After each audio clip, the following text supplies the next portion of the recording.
Somalia, Sudan, Lebanon आदि देशों में देखिए। लेकिन भारतवर्ष में व्यक्ति जब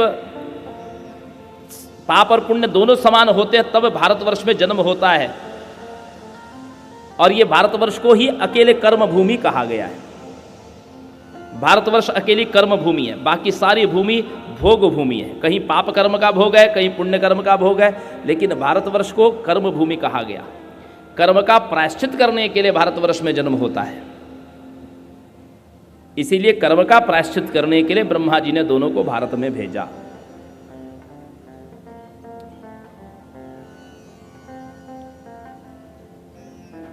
जम्बूद्वीप का यह भारतवर्ष, जम्बूद्वीप में 9 वर्ष है, उसमें से एक भारतवर्ष है। यद्यपि उस समय ऐसा नहीं कि यौवन और कृष्ण आदि थे, यवन और कृष्ण आदि नहीं थे, लेकिन फिर भी पुष्कर आदि द्वीप, शाल्मली द्वीप, इन सब द्वीपों में जन्म प्रायश्चित के लिए नहीं हो रहा है। प्रायश्चित के लिए भारतवर्ष में जन्म लेना पड़ता था। सतयुग हो, त्रेता हो, द्वापर हो, कली हो।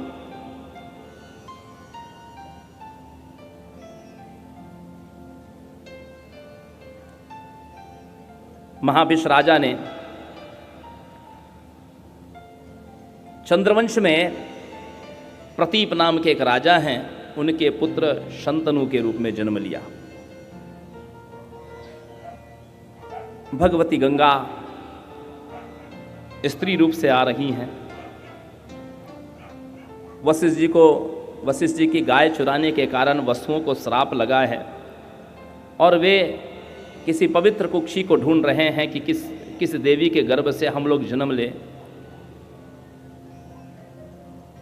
कि जिससे हम कर्म बंधन में न फंस जाएं। और जब नारद जी ने उनको बताया कि गंगा जी भी धरती पर स्त्री रूप से जन्म प्रकट होने वाली हैं, तो उन्होंने अपनी माता बनने के लिए उनसे प्रार्थना की।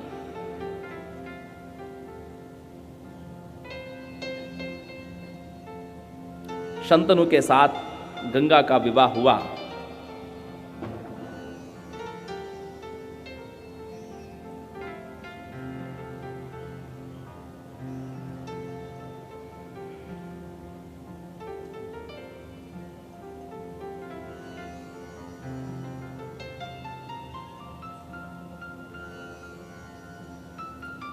गंगा ने पुत्र को जन्म दिया। गंगा ने जब विवाह किया था शंतनु महाराज से, तब उन्होंने एक शर्त रखी थी कि आप मेरे किसी बात का कभी विरोध न करें, मैं कुछ भी कार्य करूं आप मुझे कभी रोक टोक न करें। शंतनु ने जब विवाह को स्वीकार कर लिया, शर्त को स्वीकार कर लिया, गंगा ने जब पहले पुत्र को जन्म दिया और जन्म दे करके उसको मार दिया, तो शंतनु विचार करते हैं कि मैं पूछूं कि तुमने ऐसा क्यों किया, लेकिन गंगा की शर्त याद आ गई। 6 पुत्र मारे गए, 7 पुत्र मारे गए। 8वीं बार राजा ने सोचा कि अब मैं गंगा से इस बात को पूछ करके ही रहूंगा कि वो ऐसा क्यों करती है।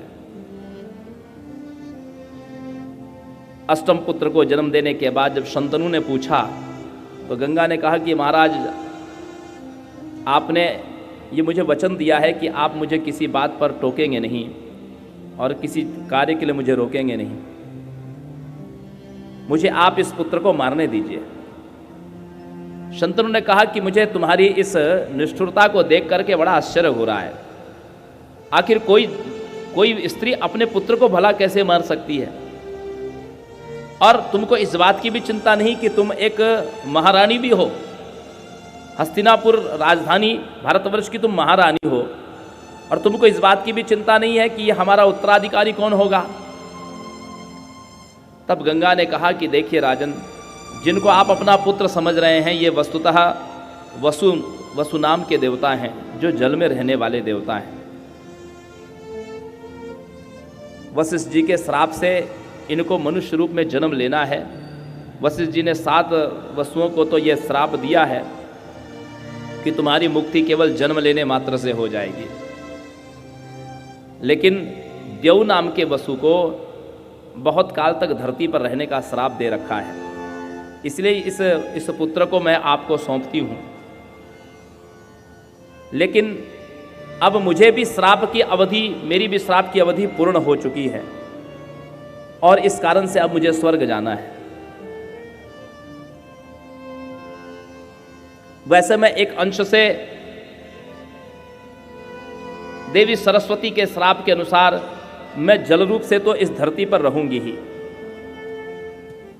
लेकिन जो मेरा दिव्य रूप था वह भी श्रापित हुआ था, जिसके कारण मुझे कुछ वर्षों तक भारत में फिर से प्रकट होना पड़ा। गंगा के चले जाने के बाद नित्य प्रति जल रूपी गंगा के तट पर आते और गंगा के जल में ही उस दिव्य लावण्य युक्त गंगा का दर्शन करने का शंतनु प्रयास करते। गंगा की लहरों के साथ जब राजा को एक सुगंध आकृष्ट कर रही थी,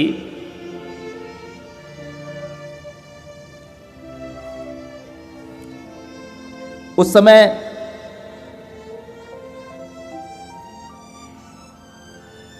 राजा उस सुगंध की ओर बढ़े। राजा को पता चला कि एक युवती है जिसके शरीर से यह सुगंध आती है। राजा ने उसका परिचय पूछा। उसने कहा कि मैं दाशराज की पुत्री हूं और यदि मैं तुमसे विवाह करना चाहूं तो आपको मेरे पिता की आज्ञा लेनी पड़ेगी। दाशराज के पास में गए। दाशराज ने कहा कि इसके जन्म के अवसर पर मुझे महात्माओं ने बताया था कि यह साम्राज्ञी होगी, किसी बड़े राज्य की अधिकारिणी होगी, इसका पुत्र भी राजा होगा। लेकिन मैं कैसे जानूं कि आपसे जो पुत्र उत्पन्न होगा वही राजा बनेगा? मुझे इस बात का तो पुष्टि होनी चाहिए कि आप हस्तिनापुर नरेश हैं, तो आपके द्वारा जो मेरी पुत्री के पुत्र होगा वही सम्राट बनेगा। इस बात की मुझे पुष्टि तो होनी चाहिए। इसलिए आप मुझे वचन दीजिए कि मेरी पुत्री से विवाह करने के बाद जो संतान होगी आप उसको राजा बनाएंगे, अन्यथा मैं अपनी पुत्री का विवाह आपके साथ नहीं करूंगा। शंतनु ने कहा कि मेरा एक पुत्र है, पत्नी नहीं है, और उस पुत्र को मैं युवराज भी बना चुका हूं।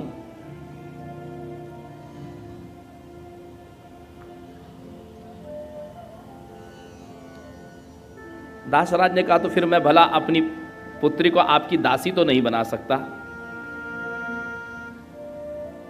शंतनु लौट आए और ये बात उनके पुत्र देवव्रत को जब पता चली तो देवव्रत अपने उदास और दुखी पिता के पास गए। देवव्रत कहते हैं, धिक्तम सुतमतम पितृप्सितार्थम क्षमस्व संज्ञा प्रतिपादयेत्यः जातेन किमतेन सुतम ही कालम क्षमोपि संज्ञा ही समुद्धरेद्या। उस पुत्र को धिक्कार है जो सामर्थ्यवान होकर के भी अपने पिता को, अपने माता को चिंता मुक्त नहीं करता। ऐसे पुत्र का जन्म लेना कोई लाभप्रद है ही नहीं कि जिसने जन्म लेने के बाद योग्य हो गया है, बड़ा हो गया है और माता पिता से ये नहीं कह पाता कि हे माता पिता अब आप विश्राम करिए, आप भगवान का भजन करिए, अब संसार की जिम्मेदारी, घर की जिम्मेदारी मैं संभालूंगा। ये बात पुत्र के मुख से निकलनी चाहिए। पुत्र जब कहता है ना, पिताजी आप उस समय क्या कर रहे थे जिस समय नागपुर शहर में ज़मीनें बहुत सस्ती थी, आपको उस समय 50-100 एकड़ खेत खरीद लेना चाहिए था। आज देखो कितनी ज़मीन महंगी हो गई, हमको कितना स्ट्रगल करना पड़ रहा है। जब आप ऐसा कहते हैं ना तो पिता का कलेजा विदीर्ण हो जाता है।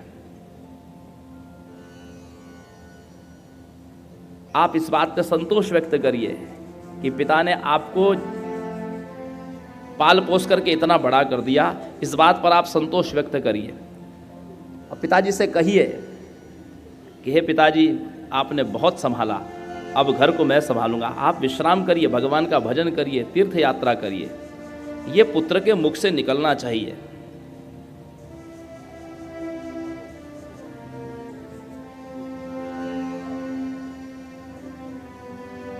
विमुच्य राज्यम रघुनंदनोपि ताताज्ञया दाशरथिस्तु रामः वनम गतो लक्ष्मण जानकीभ्यां सहैव शैलम किल चित्रकूटम।